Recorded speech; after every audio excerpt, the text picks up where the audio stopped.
Buenas noches, bienvenidos nuevamente a su canal Geo José el Profe. Esta vez estaré explicándoles la clase titulada Motivos del ocaso de los mayas. El ocaso maya, tras un periodo de esplendor, podría deberse a sequías, sobreexplotación de recursos, guerras, cambios comerciales o enfermedades. A pesar del abandono de ciudades, su cultura perduró. A pesar del abandono de las ciudades, su cultura perduró hasta la colonización española, hasta la llegada de los españoles, que fue de manera abrupta y no de manera equitativa, sino en represión contra el pueblo maya, así como ocurrió con los aztecas y también con los incas. Les voy a desglosar la definición, porque hay términos que ustedes quizás no conocen. Un periodo de esplendor, es decir, un periodo de incertidumbre. Podría deberse a sequías, inmensas sequías que dificultaron el desarrollo de la agricultura, es decir, el crecimiento de las plantas agrícolas que más adelante producen cosechas, y las cosechas obviamente generan los productos que sirven de alimento para la humanidad en general, para este caso específicamente para los mayas. Sobreexplotación de recursos, muy bien. Para abrir paso a la agricultura, muchas veces se tala de manera descontrolada una gran cantidad de árboles, como se puede observar acá. Esta es un área deforestada. Aquí no hay árboles, mientras que acá sí. A medida que esta zona sigue siendo deforestada, toda esta área vegetal que está aquí va a quedar así, totalmente limpia.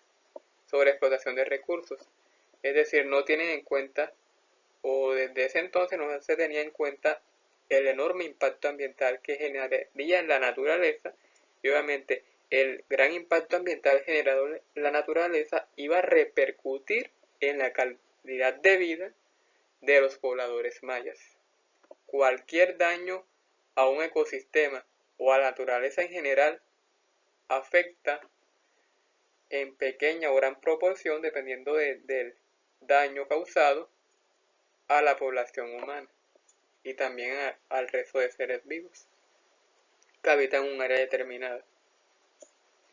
Guerras, por supuesto, se dieron guerras hasta entre tribus, entre ellos, y principalmente con la llegada de los españoles a territorio americano, que fueron los que arrasaron en sí con las tribus indígenas existentes. Cambios comerciales.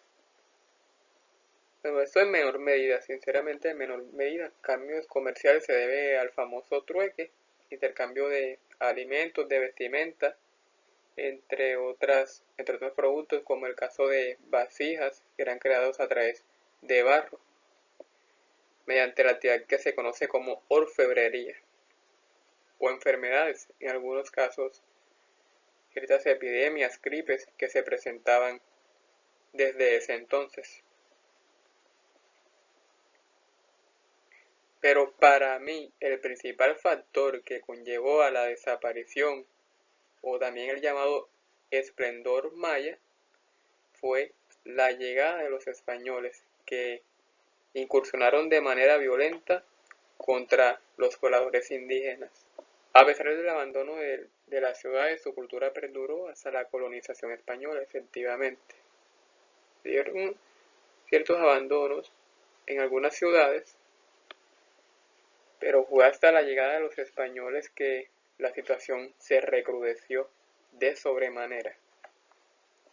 Aquí en esta imagen se logra ilustrar una guerra entre ellos, es decir, entre tribus, ya sea por manejar más territorio,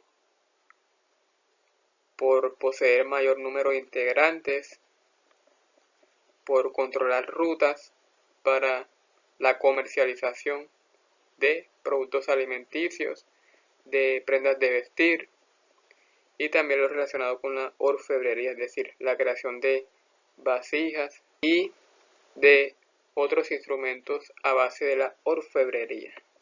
A su vez, la hostilidad entre los propios mayas provocó incontables enfrentamientos entre reyes efectivamente y nobles que derivaron en un estado de guerra crónico. Por eso es que acá hablo enfrentamientos entre tribus, entre los mismos mayas, entre varios grupos de pobladores mayas.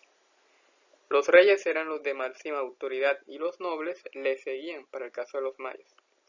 Hay en otros casos como la cultura azteca que los reyes y los nobles eran un solo grupo. Acá se dividen reyes, máxima autoridad, nobles los que le siguen. Esto se debe a situaciones relacionadas con desacuerdos entre ellos. Ante esos desacuerdos no se llegaba a ninguna conclusión armoniosa, se generaban conflictos y guerras, por supuesto. Entonces tenemos el entorno habitado por los mayas se vio afectado por la deforestación, muy bien, y la erosión que contribuyeron a la aparición de sequías. Hace varios minutos le estuve hablando acerca de la deforestación. La deforestación es la tala de árboles de manera incontrolada que deja como resultado esto que estamos viendo acá. Una zona que antes era boscosa ya no lo es, mientras que esta no ha sido deforestada y por eso se mantiene con gran cantidad de árboles. A medida que la deforestación aumenta, toda esta área también va a quedar en estas condiciones, es decir, con escasez de vegetación, incluso con la desaparición total de la vegetación, que la conforman los árboles, por supuesto. Erosión.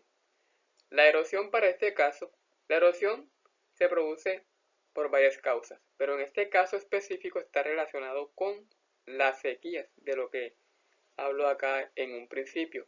Las sequías generan erosión. Un suelo, mejor dicho, una porción territorial donde no ha llovido durante 4 meses, por solo mencionar ese lapso de tiempo, se produce erosión, por supuesto.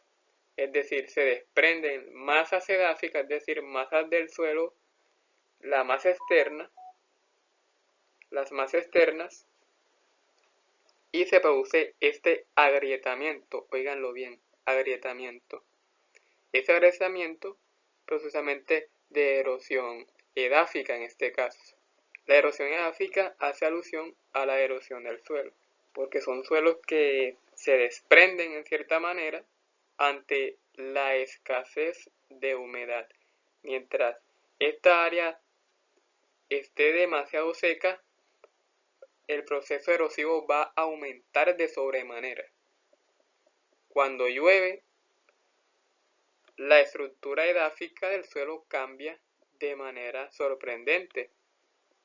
Así que las sequías generan este gran impacto ambiental, porque no solo afecta el suelo, sino también obviamente afecta a las poblaciones, ya que este suelo demasiado seco no sirve para cultivar ninguna clase de cultivo. Y por supuesto afecta también el desarrollo de la vegetación en general. Como se logra observar, aquí no hay casi nada de vegetación y esta planta que está aquí herbácea ya llegó a su fin, lo mismo esta que está acá.